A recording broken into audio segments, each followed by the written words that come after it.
damn, where did that call actually come from? Like, was it something outside of myself, or was it something inside of myself that was just like, yo, mother hoo ha, you're better than this?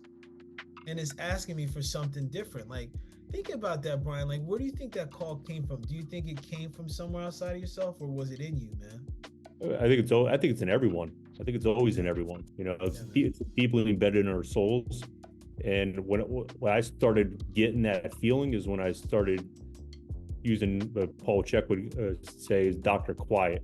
I would Yeah. start calming my brain down. I would start getting into meditations. I started dabbling in the psychedelics around that time, and then I was able to slow things down, which kind of blurred out the exterior or external parts of my world, and I was just kind of like having deep introspect, and that's when the sparks really started catching on fire.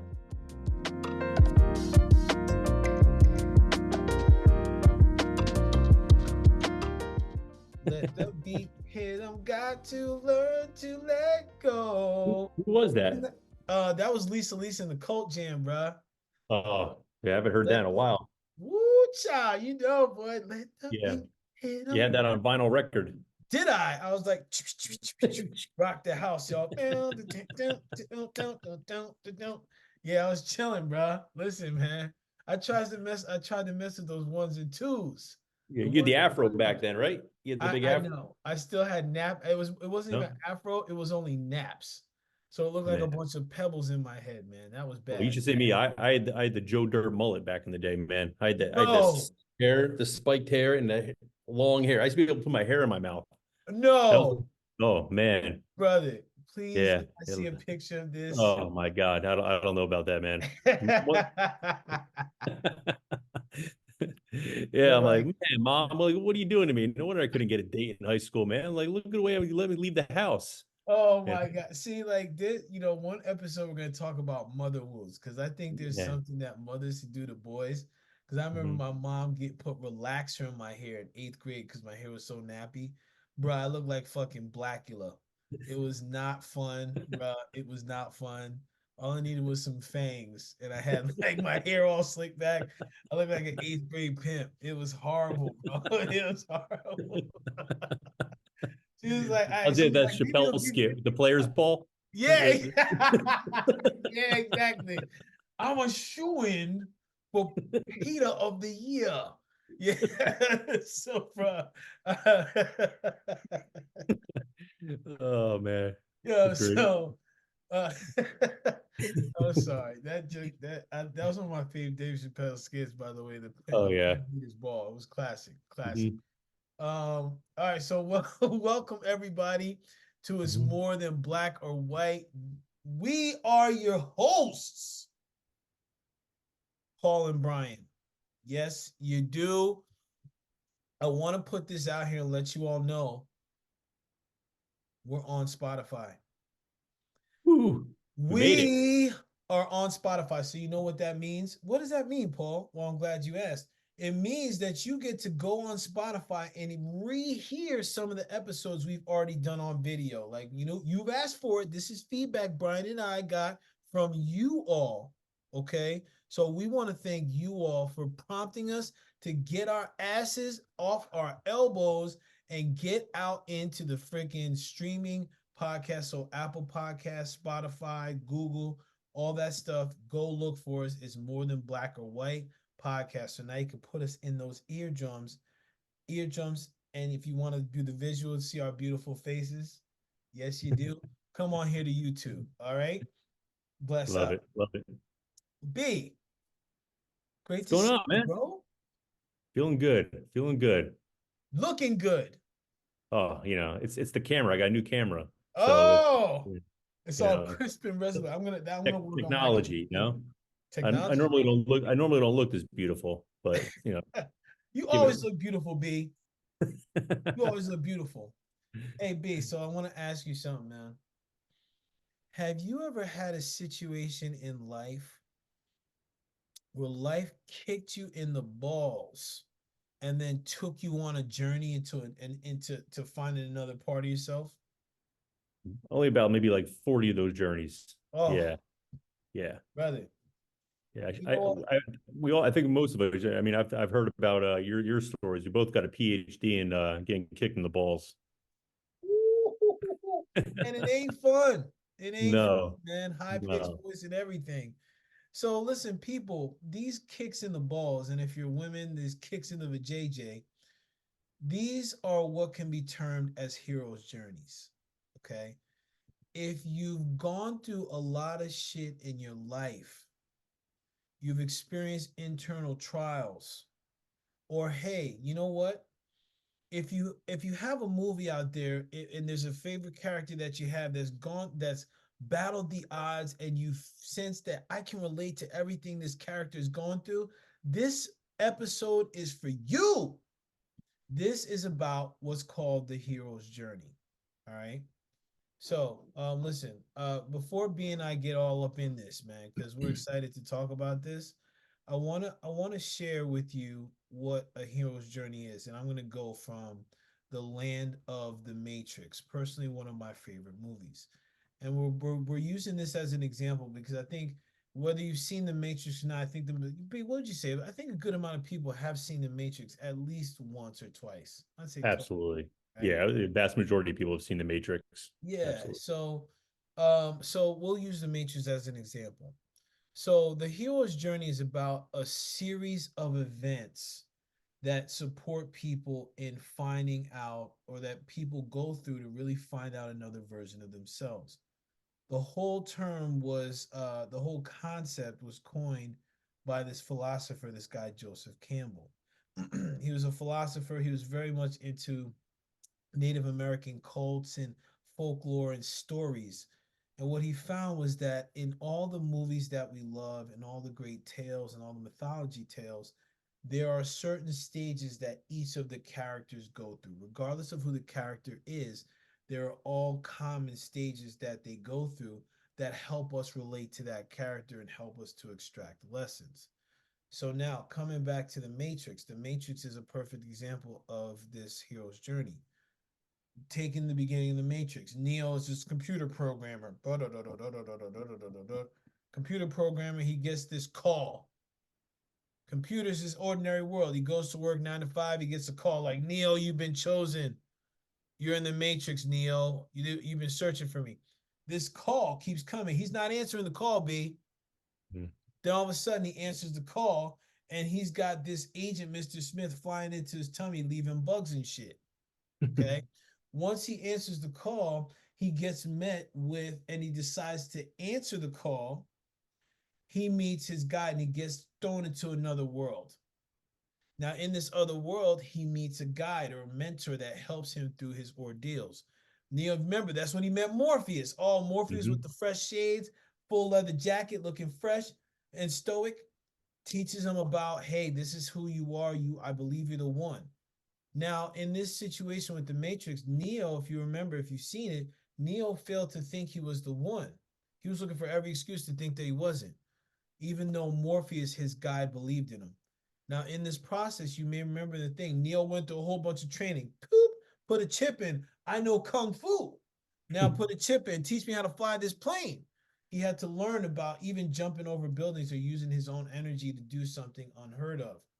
Now, Neo had to find himself because there came a point where, if you remember, Neo had to know that he could do something different to change an outcome. Okay? It wasn't at this point that he finally recognized he was the one.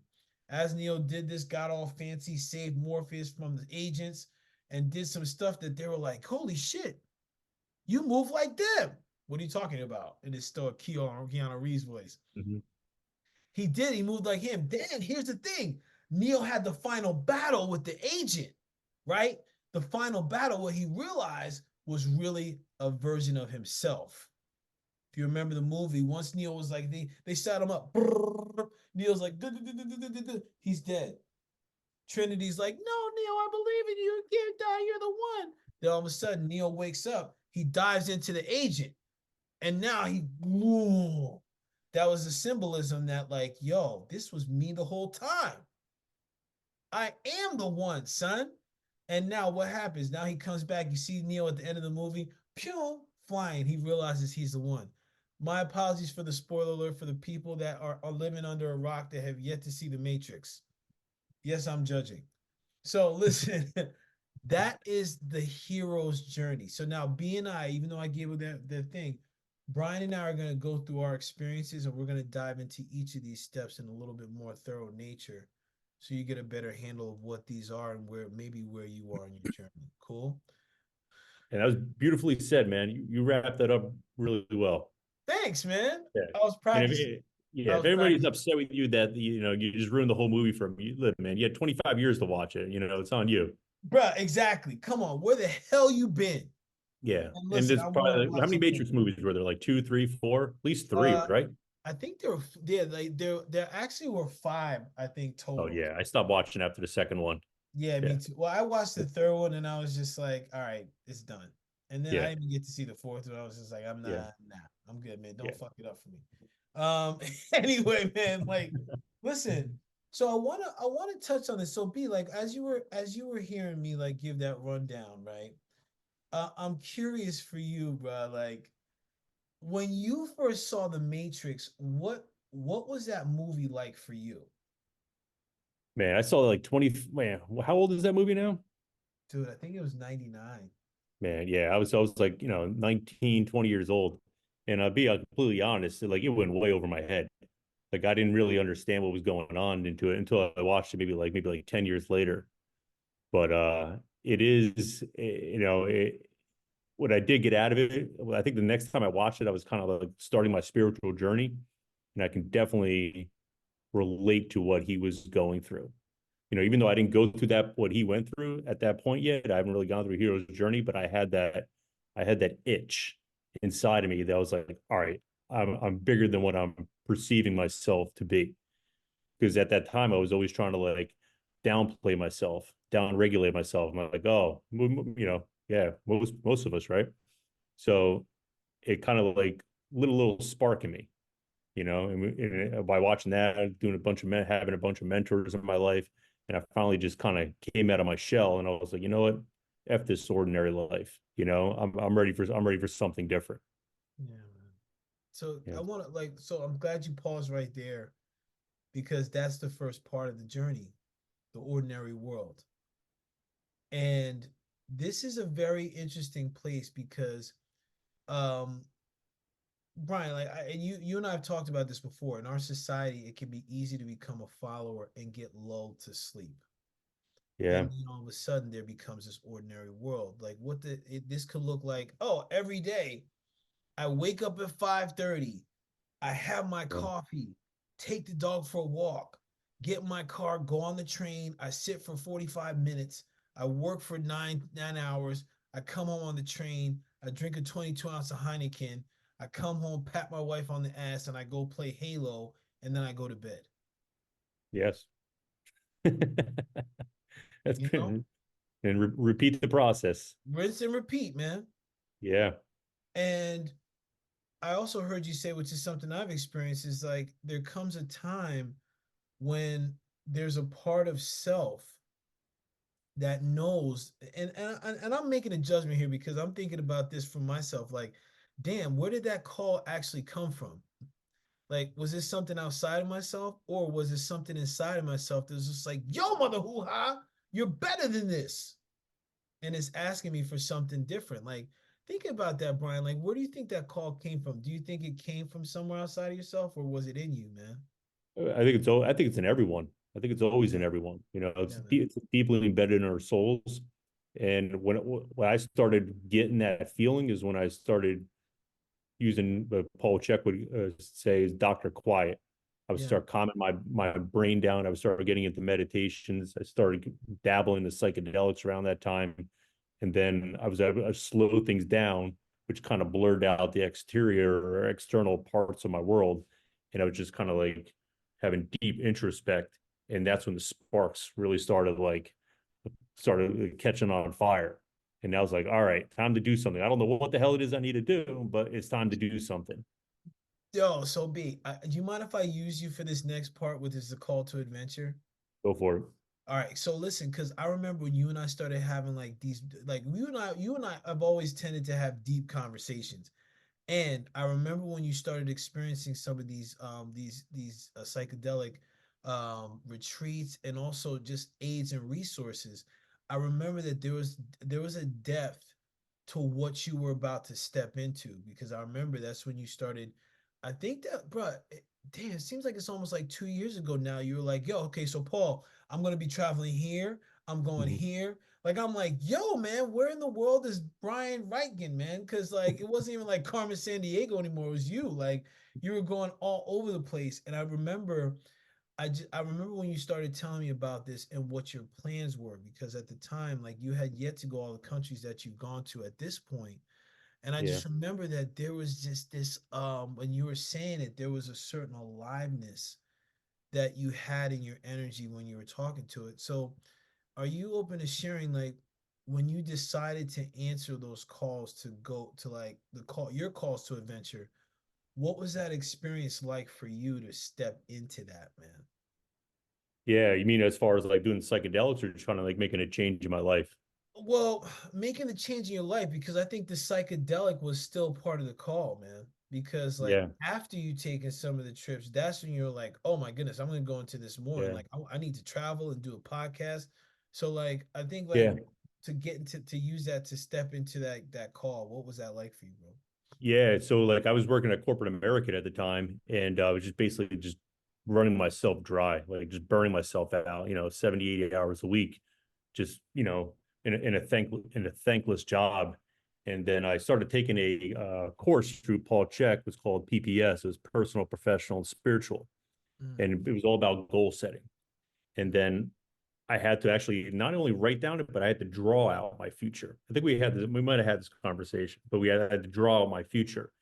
And I realized like what I really wanted was, yeah, I need to make a certain X amount of money. At the time, I was like, all right, listen, if I could just make $250,000 a year, I can do everything that I wanted to.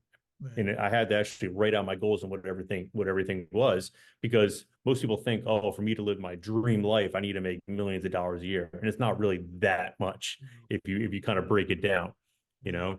So, Chill, bro. and my main thing was it's always been freedom to come and go as I want. So I was willing to do anything I possibly could to create freedom, not having to be, stuck in a concrete box for the rest of my life for for a job that doesn't is not forgiving towards me, Mm, and people that really don't care about me in management. Once I leave, they just delete a number out of the system. See ya, So I wanted to start doing stuff for myself. So my first thing was like, all right, how do I create? And I'm like most technologically like deprived person on this planet. And I was like, all right, the only way for me to I can see myself doing this is I didn't have enough money to get into real estate at the time. So I was like, all right, let me start some e-commerce businesses from scratch. Because e-commerce, you basically can kind of do it from anywhere in the world. So I yeah. had to like constantly teach myself on like, all right, how do I do marketing? How do I find mentors that are where I want to be, that have been in my shoes? I had to go to conferences, I had to talk to people, and I just had to like just kind of just every day I was doing something. And as it happens, I just keep going, started snowball, started seeing for some progressions. But every time I took 2 steps forward, I would get punched in the mouth and come maybe 2 or 3 steps backwards. And that's all part of the process. At the time, I was like, oh no, this ain't gonna work out. But one thing I got to say is like one of my best things. I'm very patient. That's one of my best characteristics. I'm very patient, and I have like too much pride. After I fall down, like I can't stay down. That's always been my thing. Like I'll do whatever I can to kind of to bounce back up, and I just kept doing that. And listen, I'm I feel like I'm at a part where I would consider myself successful based on what I want out of my life and Yeah. what I want in my future, but I still have hardships every day. I'm an entrepreneur, it's hills and valleys all day, but I'm constantly trying to learn through that. And as I keep doing that, then once I started making some money, I was like, you know what? I went part-time at my 9 to 5 job. Um, and I basically, it's cool. I have a good connection over there where I can just like leave my clients with other people who I trust, and I can just travel around. So I started going to doing ayahuasca trips in the mountains of Peru, started doing ayahuasca trips in the jungle of Colombia, I started doing like other stuff with other people, and I started meeting like all these like shamans and all these people that were like where I want to kind of get to as far as like a mental, emotional, or a spiritual level. And it just transformed my life. And the more I did that, the more easier life got for me. Not that I'm saying I didn't have the same troubles as I did, say, 10 years ago. I just handled them differently because I understand what the world is about. Yeah, You know what I mean? yeah. I was gonna say that too. Because you've activated different things in your life. You've opened up to new tools, man. Like you've gone through different tests that have activated things within you that support you in managing and handling things differently than you ever had before. So Yeah. it's a different way to manage. I wanna come back to a moment because like you mentioned some things that I want to really call out in this hero's journey because we talked about the ordinary world for Brian. For me, my ordinary world was marriage, and Mm. with Brian, he got a call to an adventure where, and I'm just like looking at the steps over on the side. If you're curious, what I'm looking at, people like I'm just looking at this thing to really process this. So the call to adventure for Brian was the Paul Check course. That was an opening. The call to adventure for me was like, yo, I gotta get out of this marriage or else it's a wrap. Like I'm done so. Now there's a refusal. There is a refusal to call, right? And like Brian didn't mention in his specific situation, and I'm assuming, they say when you assume, but I'm assuming that there was a point when you were like, I don't know if I need to go to this Paul Check class. Am I correct? Where you Yeah, were because I didn't. I mean, at the time, I didn't have a lot of money, so the course must have been it cost like $3,000 or $4,000 to kind of get out there. And at the time, I was like, all right, I really, I shouldn't do this. I don't have the money right now. I'll put myself in a little bit of a hole.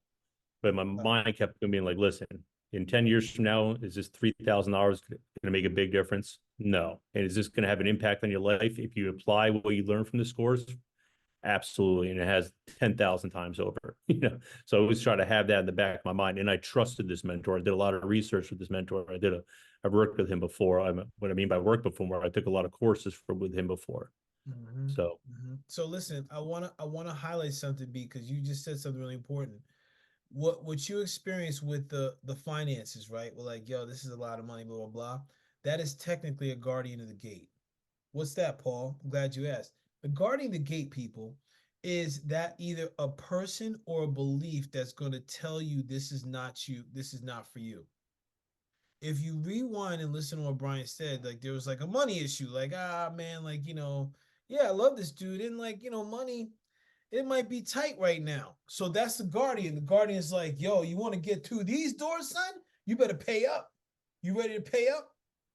You ready to pay up? And it could be finances, it could be your freaking energy, it could be your time.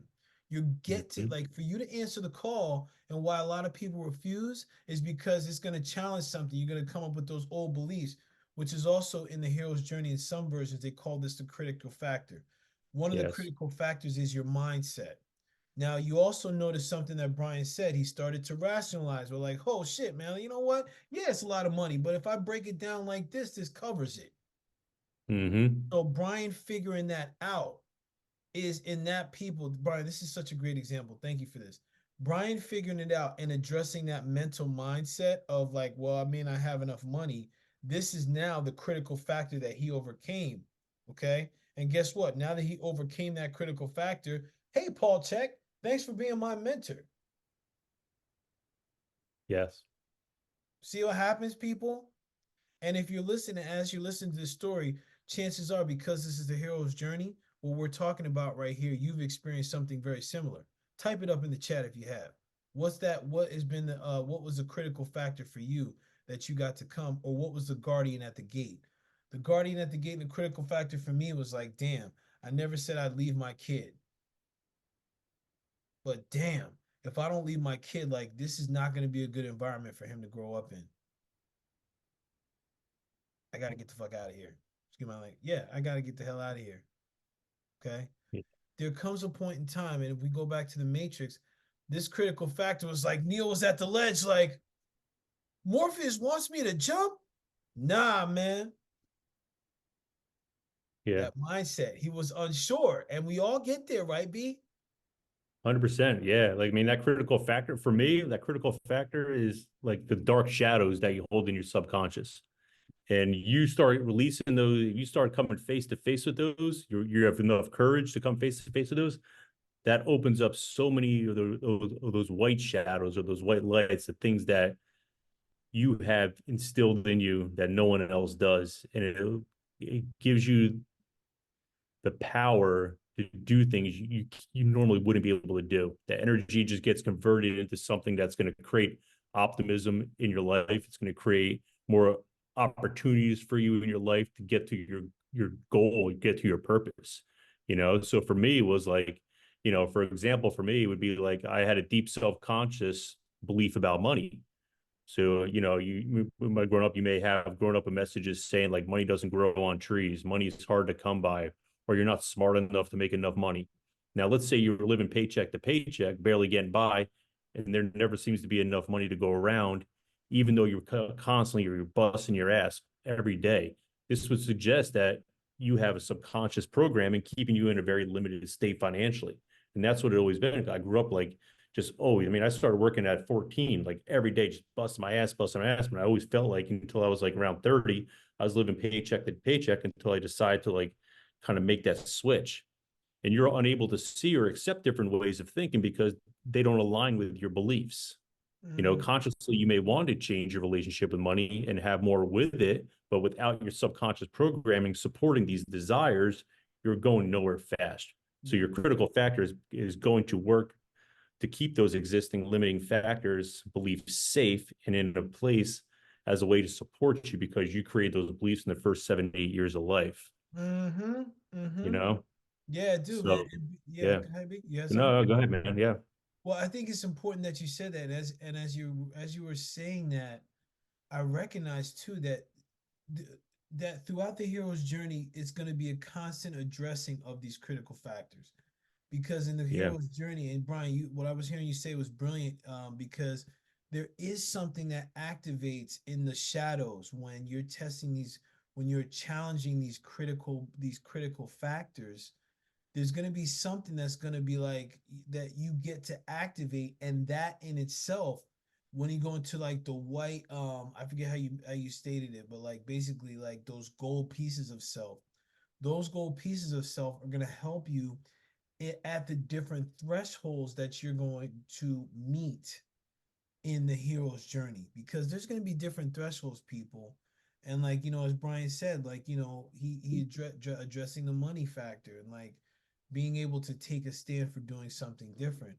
I want to just move forward a little bit because we started talking about thresholds, and as Brian met his mentor, one of his mentors, Paul Check, the thing that happens is after we meet the mentor, there is a cross of the threshold, and that's the first cross as they talk in the cycle. The reason why this is the first threshold is because now that you've stepped in and you've gone past the guardian, once you meet the mentor, it's about a surrender and acceptance.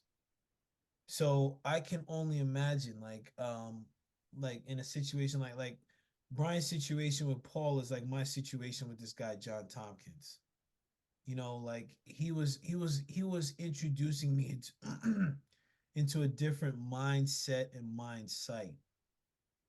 So a part of me had to let go of how I would communicate, my intentions behind it. You know what I'm saying? And I'm thinking, B, that was the Yeah. same for you too, right? As you were learning about Paul and like his philosophies, I'm sure there's some things that you had to set free from like what you've learned before. Yes or no?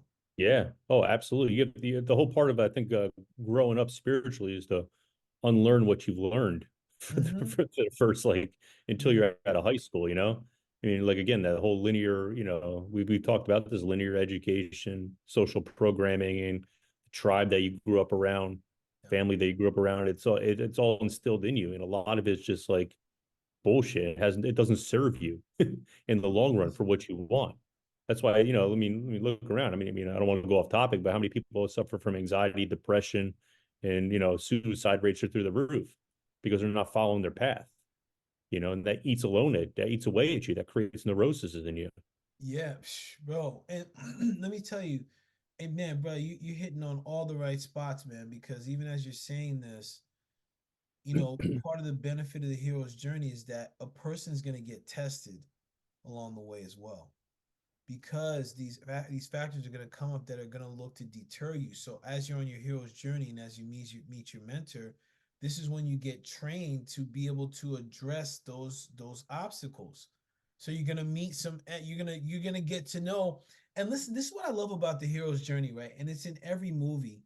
And even bringing again to our model, the Matrix, is that there comes a point after you meet the mentor, it's a rediscovery of who you are. My personal favorite example of this is in Doctor Strange, the movie from Marvel, right? when Doctor um when Doctor Strange goes to traumatized, right? And he's like, yo, he's in there, he's all dirty and shit. He's with the one, I forget, like the Sorcerer Supreme, and like he's got to learn about the mudras, he's got to learn about the chakras, he's got to learn about everything. He's also got to relearn himself because his hands are all jacked up. And she was like, "What makes you think you need your hands?" Hmm. He had to relearn that, like, yo, I'm more than my physical body or my ailment. This is the thing for all of us, right? Because you mentioned something I heard you say, B, is that the conditions that we grow up in create our environment. So sometimes the enemies that I've had to face are the enemies within me, the enemies of my cultural boxes, the box of a man, the box of this, and blah blah blah, and getting to meet my allies and enemies and endure tests. And once a person does that, then it comes to something else. B, I heard you say, it's like basically you come to that inmost, like they call it the inmost cave, or that um I like to call this part the dark part of self, the shadows, right? Yes. Like, yo, looking at those shadows you got that have been freaking following your ass, that have been dragging your ass down. This is when you come to the cave and you realize, like, oh, is that darkness in there? Oh, junk, that darkness is inside of me, right? Yeah. I know I got an example of this. Like, what was something that you learned? And people, mind you, be hold on real quick before I say this. I Mm. want you to understand when I say darkness, I mean what's a hidden part of yourself that you had yet to show or you've repressed or denied. It's not like, oh, this is a bad part of myself is my anger. No. What's a darkness that you got to address in your hero's journey? B, you have something that came up for you? Yeah. So as I started getting more into the fitness world, I was a big learner. I was a big educator. So I try to like, everyone's like, oh, you're so smart, blah, blah, blah. And in reality, it's like I'm not smarter than anyone else. I just applied myself more than people. I would wake up early, I would study, I would listen to podcasts while I'm driving, I would listen to all this stuff. So I would constantly keep regurgitating stuff to Yeah. people. So that's the quickest way I would learn something. The quickest, if you ever want to memorize something, right when you learn it, talk about it. Yep. So I was constantly doing that. And people were like, all of a sudden, next thing I know, like I'm getting booked for events, like and like, oh, you got I have you here, we did an interview with John Billington, right? So he's like, he puts me he goes, I have you in 2 weeks to be teaching at the Florida Atlantic hospitals, and you're going to be broadcasting or talking in front of 600 people. And at the time I had a fear of speaking in front of people. I hated that. I'd rather die Yeah. than Listen, like it be happens, like man. and talk in front of like large groups of people. So, and I knew if I just kind of did it, it wouldn't be that bad after the first 5 minutes. It's always worse leading up to it. Every It's always time. worse, and it's always worse like what you actually think is going to happen than what actually happens. The one thing that I So like, like, I was trying everything to kind of get out of it. I was like, oh, I got this thing I got to do, and so finally I was, he's like, listen, you're going to do it. And I got out of it, and I started speaking more. I got to a point where I was becoming good. I wound up getting a ESPN radio contract, doing some stuff on ESPN radio. I started like I caught a couple seminars. I got flown out to like Michigan, started like did like a physical therapy kind of a seminar out there. So I was getting a lot of gigs, and every time I did it, it just got easier and easier. But I'll tell you what, man, leading up to that, speaking in front of 500, 600 people, whatever it was of that day, that was probably one of the most terrifying things in my life. But I knew I had to do it to get to that point where I needed to. And for me, I don't like being scared of things. Like scared of heights and jumping out of a plane, like that's Go me. I for like to kind of go face for it that to the shit. extreme. So I'm like, you know what? Let's just do it and let's see what happens. And after like the first like 5-10 minutes, like it was just like I was talking with just you and me right now. It was so easy. And so that was my biggest thing, confronting that, because I always had like I wasn't good enough. I low self-esteem in high school. And I was like, I remember my freshman year, I was like 5'1", 85 pounds, acne, Joe Dirt mullet haircut, like I just couldn't like get anywhere in life. And I had super low self-esteem. So I kind of carried that with me even when I was like, 6'1", 200 pounds, like lean, so I still thought about, I'm still that freshman kid in my head. So, and you also get the mindset, like, why do people want to learn from me? Like, what do I have to show people that they just can't get on their own? So it was a lot of like negative, dark shadows kind of building up in me. Mm. So I Brother, got to a point where I was like, the boiling was the kettle was boiling and it was making a noise. And I was like, you know what, fuck this, man. If I'm gonna go out, this is the way I'm going out. I'm not gonna go out like a coward. I just got angry.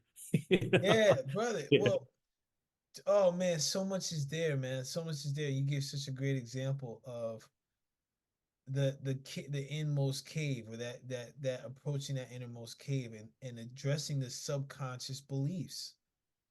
And I can relate to what you're saying. This part of, well, I'm not worthy for this, or like, if I love, they'll leave, or like all these stories that can come up, which even if my life experience has shifted, because I can relate to what you're saying about the body image, like whether I go up and down a weight, or I'm like in the best shape of my life, or if I'm heavy, I still see myself as the chubby kid. And there's a bunch of beliefs that come into that. And like another thing that I heard you say, which is part of moving past it, is being fed up with the talk, with the stories and the lies. Because and I say a story because like it's a story that it's an experience that you had, but then also I say the lie because your present situation is different than the past. So it's about really challenging the self to be like, I'm getting through this, man. Like, and that's where, in a sense, like, and they call this the ordeal. This is the critical point where all previous events have culminated into one truth. Like, I am, you know what? Mhm. I am this. Like, I am a powerful mother. Hoo ha, man. Like, you know what? And then when that comes, I think this is a difficult part for people. I don't know about people. I'm gonna speak for myself, because once I recognized, I had to shift that mindset of, for me, it was like I'm unlovable. Like, because around, like, one of my bigger heroes' journeys was around my marriage. So like I had this theory of I'm unlovable. And in order for me to let that go, I had to become aware and accept that everything I think I know is gone. There's a death there. Mm. Right? There is a death there. And from the death, just like a caterpillar going into the chrysalis, you're about to get some wings, baby. And you know what? That's your rebirth and transformation. What does a rebirth and transformation look like? Oh, we look at this. Look at what we did all here. Look how we did that. What does the death and rebirth and transformation look like? It's about incorporating the lessons. So now, mind you, I want to remind people, man. Brian and I are talking about past events in both of our lives, and as I say this piece, I want people to be aware that me going through a rebirth has taken years, years, people. Now, for some, it may take a day. Some people a week.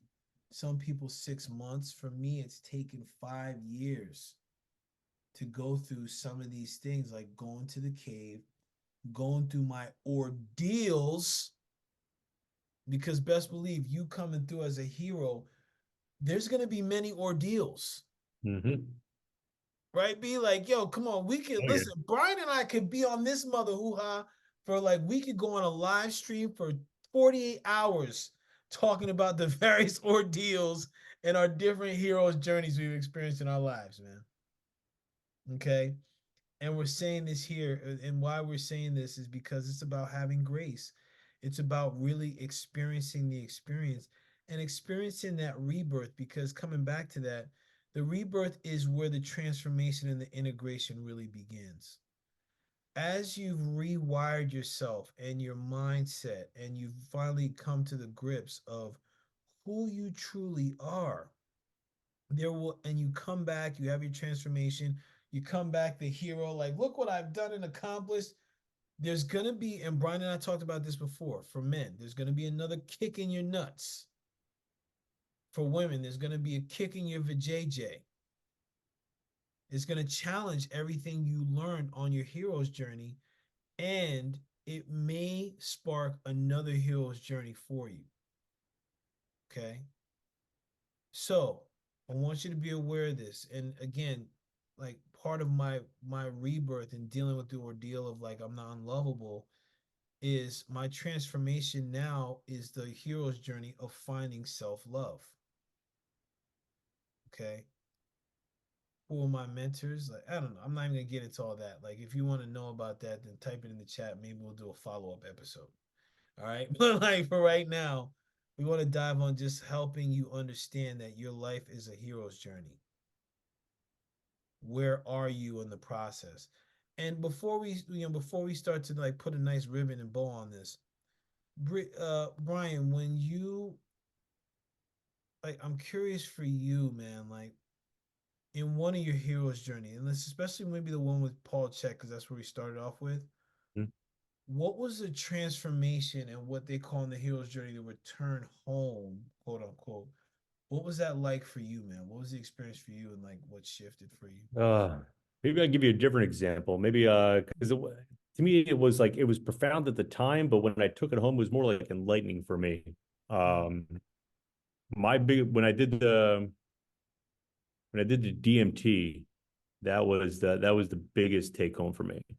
gotcha. So I think we talked about that in my last podcast. We were talking in our last podcast, but I basically had, like, death of the ego, and basically I came out of there realizing what that the world is pretty much like all the stuff that you think you're going through. It's a joke compared to the main stuff that's happening in the world. Like it's not really that big of a deal. You lose about 20% of the seriousness of it. So every time something bad happened, or I had started having a negative thought, I knew from that moment it wasn't me thinking that thought. Does that make sense? It wasn't Yep. coming from the soul level. It was coming Yep. from the ego. It was coming from the mind. It was coming from what I was being programmed. So I kind of, like, everyone gets down on themselves, but I nip it in the butt right away, and I'd be like, it's not me. It's not me talking. It's not me talking. It's not me talking. It's only holding me back. I get rid of those thoughts pretty quickly. Nice. So that's my my experience with this that psychedelic that changed my life and changed my perspective on the life moving forward. Dude, that's one of the reasons I really appreciate psychedelics.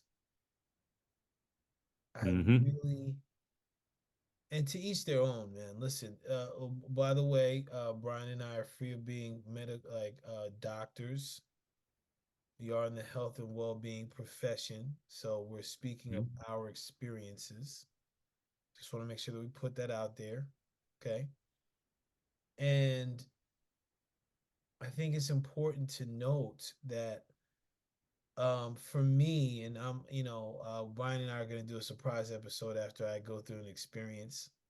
Um, for me, I've always been a fan of the psychedelics, and I'm a big fan of the magic mushrooms, man. Like, Yeah. get me some tea and some stems and caps, and hello. Yeah. Um, you know, I'm a uh, big fan of anything that the FDA doesn't like. yeah, I think I'm all along those lines too. Like, oh, we don't like that. Oh, I'll take it. I'll Everybody's take like, it. well, it's not FDA approved. I'm like, well, then again, now I love it. Now I love it. Yeah, now I really love it because it's something that they don't want us to touch. Exactly. Um, and listen, I bring this up because, listen, we're talking about the psychedelics, and for you to get into that, to answer the call or go through your transformation, it could look like a lot of different things. It can look like you getting another job. It could look like you being in a different relationship. It can look like you going on a trip or you picking up and moving somewhere where all of a sudden, like, you are just in a different space. You are a different person. All right. These are important factors to know because these are all things that are a result of your hero's journey. This experience, this series, or this series of experiences that take you through this transformation to really tapping into who you really are. And again, like any movie, if you're as you, I our invitation to you is, as you're watching a movie, maybe it's your favorite movie that you're like, wow, I really love this movie. I love Rocky. I love how he whooped on Apollo Creed's ass or Drago or whoever, and he won because Rocky's an underdog. You start to feel him when he goes through these trials and tribulations. Like, heck, look at Rocky 4, man, when Drago killed Creed. That was like, man, Rocky had to battle those voices like, I could never beat this big Russian machine. But he had to tap in, man. He had to get inside himself. He had to transform himself, and he came out a winner. It's one example of a hero's journey, and I guarantee that you have an example of a hero's journey from a movie that you've seen. I invite you, leave it in the chat so other people that are watching this video down the road can be like, oh my God, I saw that movie. Or wait, I've yet to see that movie. I want to take a look. All right. So I invite you, take a look, enjoy that experience. Um, and really start to look at this hero's journey, and come back to this and start to really dissect the pieces that we laid out and look at where they apply in your life, man. B, Yeah. any last words, man? Anything that we forgot, missed on?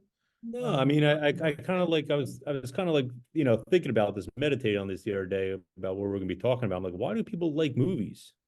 Why do we watch movies?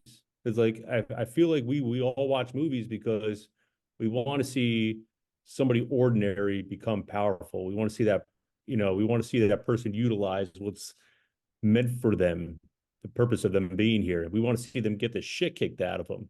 We want to see them kind of come back and overcome adversity, and then kind of start going back to, all over again, the whole rebirth and coming back home. And the reason I believe that we love watching movies is because deep down inside of us, we have this calling to do that. And it's almost like it's a spark. It's like, all right, kind of do something.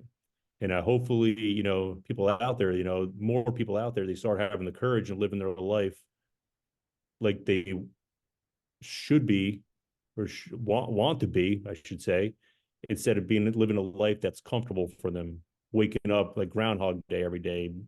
Because the reality is, like, people don't like to do the hero's journey because it's going to be tough, it's going to be uncomfortable. But I'll tell you what, you play it safe, sooner or later you're going to start coming down with like a neurosis, and it's going to be tough and uncomfortable. So either you can do it on your own terms, or you can, be comfortable for the first 30, 40 years of your life and become very uncomfortable for the rest of your life. You know? bro, damn. See, bro, that's why so many reasons I love you, man. You always bring a great point to this. Um, and what I was hearing you say is that there may be a time that we proactively answer the call, or there's going to be times when we reactively answer the call. Yeah. So proactively is like, okay, this needs to change. I'm going to change it. Reactively is like, yo, cancer got your freaking ass. Mm-hmm. Your life is never going to be the same. So now there's a conversation of, am I going to beat this? Am I going to live? And you get to tap into different resources within yourself to live. And Yeah. usually it's more than physical. Oh, absolutely. That's You know what the I'm least saying? out of, yeah, yeah. I would say that's the least out of being spiritually, emotionally, and mental. Physical is Yeah. the last. Yeah, man. It's like, shoot, man. Um, so yeah, bruh, thank you for that, man. Thank you for that. Thank you for that. Thank you for that. And you know who else I want to thank? The viewers. Thank you, We viewers, for appreciate you. yeah, Appreciate big you. time. Yep. Yo, listen, man, we're in the 60s. We're in the 60s for subscribers, man. Like, Love it. Like at the Growing. time of recording this, we're actually at 57, but I'm using my visioning That's it. and my power of hypnotic suggestion to subscribe. We're getting there slowly, slowly. We got some big, man. Paul and I were talking about some crazy things we want to do next year with this podcast. Yeah, maybe going into some third world countries and bringing you guys along with us. So And so it we got a is, lot going on. We're bro. visualizing it. And listen, we got a lot of, we got that coming up. We got plans of like taking you with us on some very special journeys. We have very special guests coming onto the podcast. A lot of people are asking to be on the podcast, so that's like very special. And if you're like, I think I want to bring what they're bringing to my audience, and I got something to share, then send us an email. That is also in our YouTube information. Yeah, You can leave a comment and say, hey, what do I do to get to be on the podcast? And let's talk about it. Let's see if it's a fit. Okay. Now, absolutely. listen, we love to have everyone on, and not everyone gets on. Just letting you know. All right. Uh, just just put it out there. We got a standard. All right. So listen. I appreciate you all. Bruh, every time we come out and we do this, bruh, It's always it good, man. It feels good. feels good. The DNA is like linked and strong. Linked and strong. So, bruh, I appreciate you. Bless up to you, man. And bless up to everybody out there. Peace. This is more than black or white. Till next time, everybody. Next time. Peace.